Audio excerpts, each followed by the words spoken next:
नमस्ते विद्यार्थी मित्रों, कक्षा 9वीं में हिंदी में आज हम पुनरावर्तन में पढ़ेंगे पाठ 2 है। कक्षा 9वीं में ये हिंदी में 10वां पाठ है, काव्य पाठ 2 है। इसके रचयिता रहीम जी हैं। रहीम जी जैसे आप जानते ही हैं कि राजा जो अकबर थे, उनके जो 9 रत्न थे उनमें से ये एक थे। यानी उनकी रचनाएं कितनी अद्भुत होगी कि वो एक राज दरबारी कवि थे। तो आइए देखते हैं, पहले इनका परिचय लेते हैं तो पता चलेगा कि कितनी बड़ी हस्ती है और कितनी बड़ी प्रतिभा है। ये देखते हैं।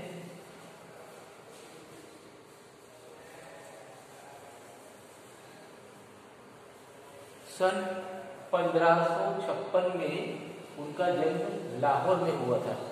तब तो ये भारत में था, अभी वो लाहौर जो है वो पाकिस्तान में है। तो उनका जन्म 1556 में हुआ था। इनका पूरा नाम अब्दुल रहीम खान थाना था। रहीम अरबी, फारसी, संस्कृत और हिंदी के अच्छे जानकार थे। रहीम अकबर के 9 रत्नों में से एक थे। रहीम के काव्य का मुख्य विषय, जो मुख्य थीम होता है, वो क्या होता है? श्रृंगार, नीति। श्रृंगार मतलब सुंदरता वगैरह, और नीति जो है वो हमें ये बताती है कि हमें क्या करना चाहिए, क्या नहीं करना चाहिए, क्या हमारे एथिक्स है, क्या हमारे फर्ज है, वो सब। और भक्ति यानी कि वर्शिप। तो ये उनके मुख्य विषय होते थे, भक्ति, नीति और श्रृंगार।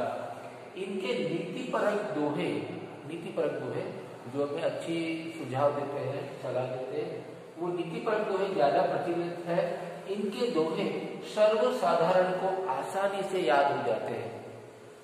कोई भी साहित्यकार है, उसकी सफलता उसी में है कि उनकी रचना को कोई आम आदमी भी अगर पढ़ ले तो उसको अच्छे से समझ में आ जाए। तो उनके दोहे एक कोई भी साधारण आदमी को भी पता चलता था। रहीम बहुत ही लोकप्रिय कवि थे। रहीम को अवधी और ब्रज दोनों भाषाओं पर समान अधिकार था, मतलब दोनों में वो काफी कैपेबल थे। ये दोहे मानव समाज को सच्चाई और अच्छाइयों की ओर प्रेरित करते हैं। सच्चाई और अच्छाई दोनों के लिए प्रेरित करते हैं, इंस्पिरेशन देते हैं। व्यक्ति की जिंदगी में इनके दोहे नसीहत देते हैं, सलाह देते हैं। इन स्थितियों का सामना होते ही इनका याद आना लाजमी है कि जब भी हम कोई अच्छी बात करते हैं तो उसके लिए हम मिसाल देते हैं इनके दोहे की। इनके दोहे से हम अपनी बात को किसी के सामने प्रस्तुत करते हैं, ज्यादा प्रभावशाली बनाने के लिए। तो आइए देखते हैं उनके दोहे जो इतने प्रभावशाली होते हैं, वो देखते हैं।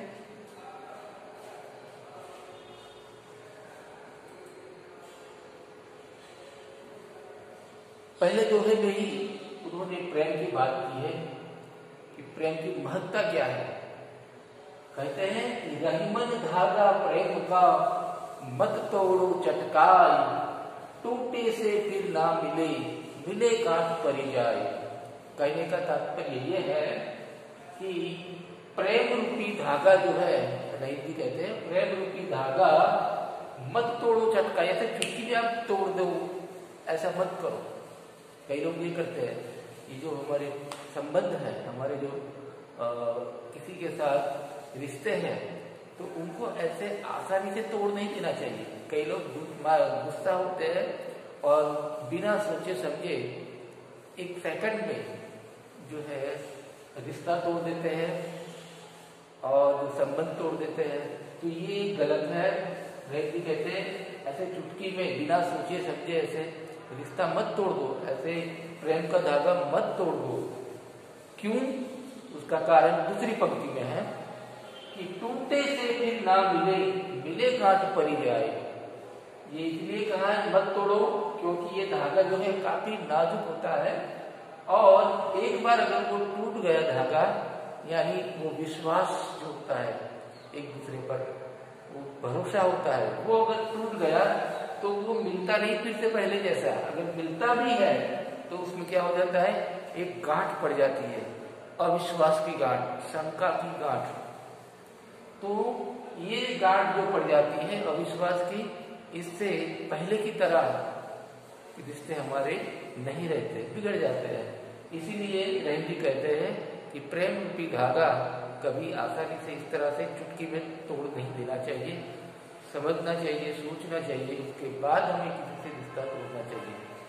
आगे देखते हैं।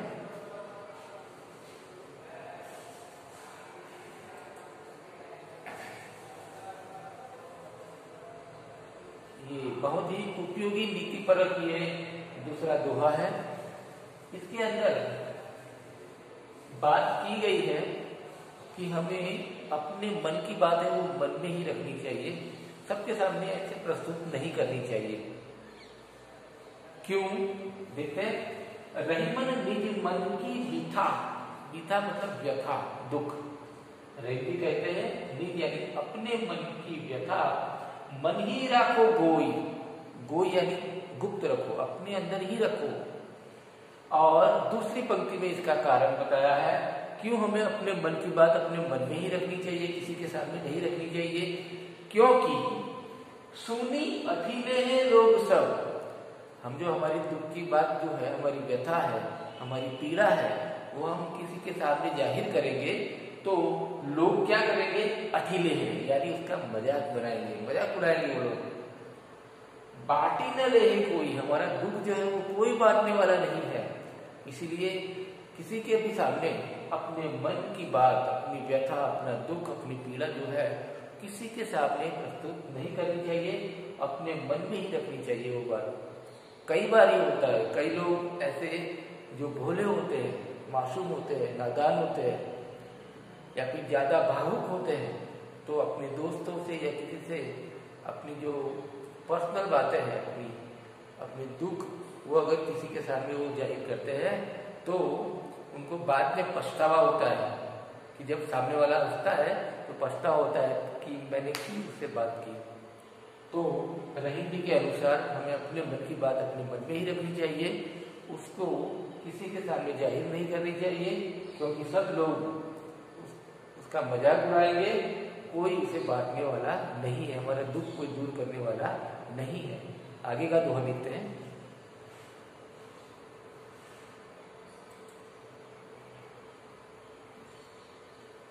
यहाँ इस दोहे में रहीम जी ने, यहाँ चित्र के जरिए आप समझ सकते हैं कि हमें टारगेट जो हमारा है उसके ऊपर ध्यान देना है, हमें अपना जो मकसद है वो साफ उसके ऊपर ध्यान रखने की बात की है।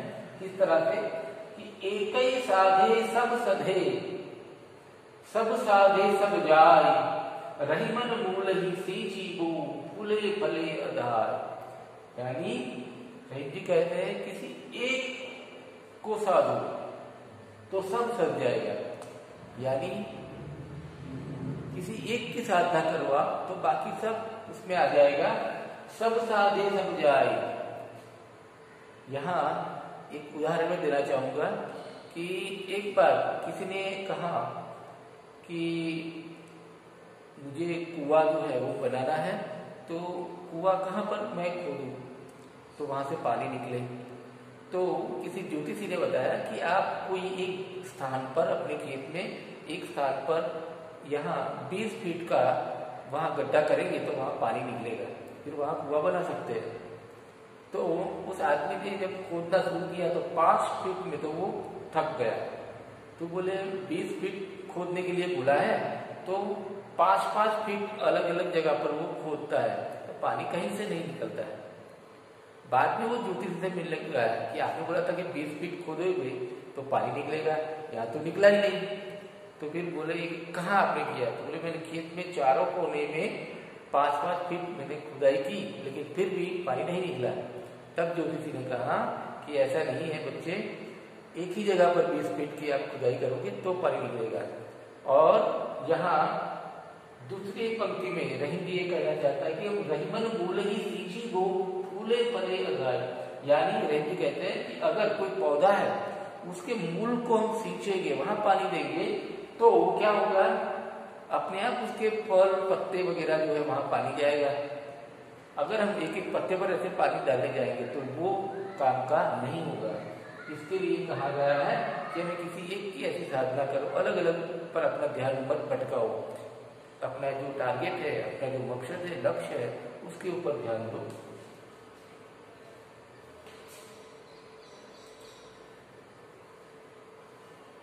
अवध नरेश की बात की है और खास करके एक जगह की विशेषता की बात की गई है, अवध चित्रकूट।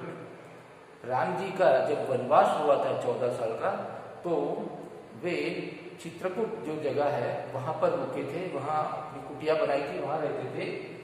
तो उसकी महत्ता बताई है कि चित्रकूट का क्या महत्व है। कहते हैं चित्रकूट में रवि रहे, यानी चित्रकूट में निवास करते हैं। रहीमन अवध नरेश, रही कहते हैं अवध नरेश, अवध नरेश यानी अयोध्या के नरेश यानी राजा, अयोध्या के राजा यानी भगवान श्री राम जो है वो क्या कहते हैं, चित्रकूट में निवास करते हैं। जहां पर विपदा पड़त है सुवावत देश, ये राम जी का उदाहरण देकर कहते हैं कि जिसके ऊपर विपत्ति पड़ी है, आफत आई है, तकलीफ है, वो क्या कहते हैं, ये जगह पर आते हैं। कहाँ? चित्रकूट में आते हैं। जिस प्रकार अवध नरेश यानी श्री राम जो वहां पर आए थे चित्रकूट में, इसी तरह से जिसको भी विपत्ति पड़ती है, तकलीफ होती है, तो क्या करते हैं, वो यहाँ चित्रकूट में आते हैं। यानी चित्रकूट ऐसी जगह है, उसका महत्व बताया गया है कि वो जगह ऐसी है कि सबका दुख या दर्द है वो कम करता है।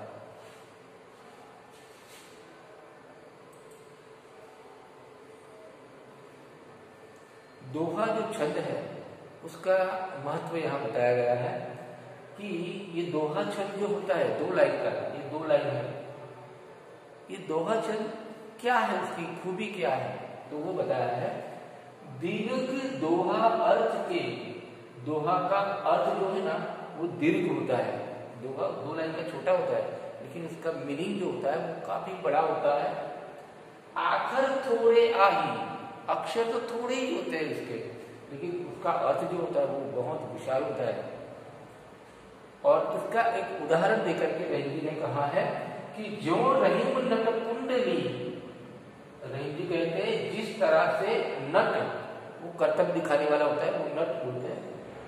कुंडली कमिटी कुदी चढ़ी जाही, जिस तरह से, देखिए यहाँ चित्र में बताया गया है कि जिस तरह से एक रिंग में से, एक कुंडली में से अपने आप को सिमट करके, सिकुड़ करके किस तरह से उसमें से वो पसार होता है, किस तरह से क्रॉस होता है, इसी तरह से ये जो दोहा छंद है, दोहा है, वो भी अक्षर उसके थोड़े होते हैं, लेकिन उसका अर्थ, उसकी महिमा, उसकी संकल्पना जो है, उसकी व्याख्या वो बहुत बड़ी होती है। तो यहाँ उदाहरण अलंकार है, ये उदाहरण देते हुए रहीम जी ने बताया है कि दोहा सही में लगता छोटा है, लेकिन उसका अर्थ बहुत ही विशाल होता है। आगे का दोहा देते हैं।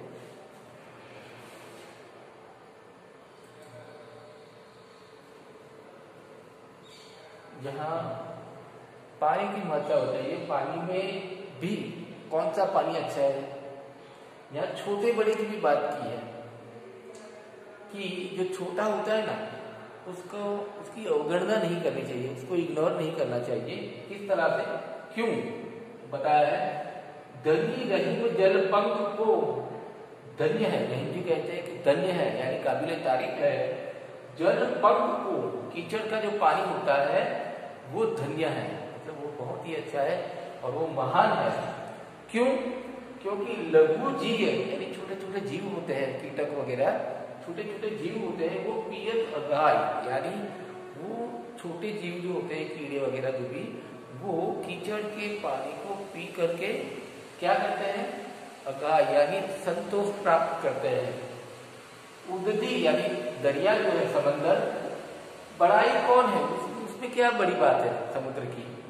जगत पियास हो जाए, पूरी दुनिया वहां आती है लेकिन वो पानी पी नहीं सकती, उसकी महत्ता क्या, उसकी बड़ाई क्या।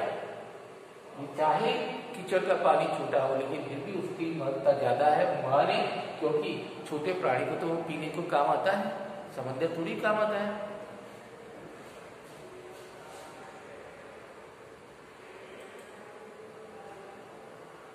नाद रीझी तर देत मृग, नर धन देत समेत, ते रहीम पशु से अधिक रिजेऊ कछु न देत।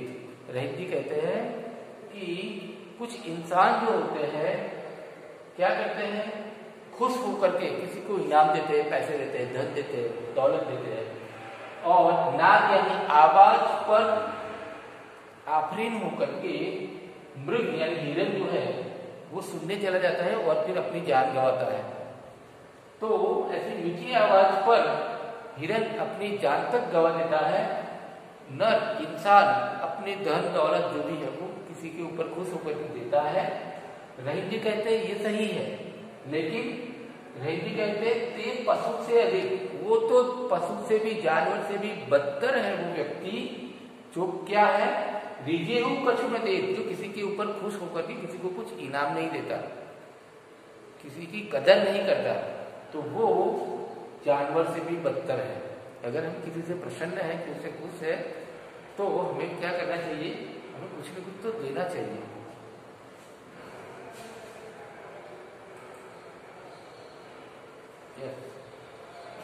हमें सोच समझ कर बोलना चाहिए, समझना चाहिए, क्योंकि बात अगर बिगड़ गई तो फिर बनती नहीं है।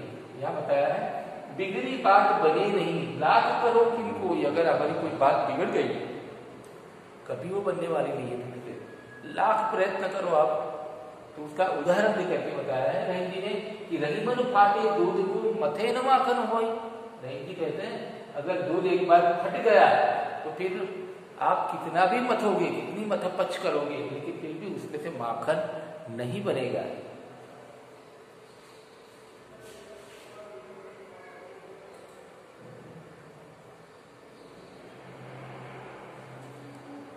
अच्छा, यहाँ छोटे बड़े की बात की है कि रहीमन देखी बड़े को लघु न दीजिए डाली, जहां काम आवे सुई कहां करे तलवारी।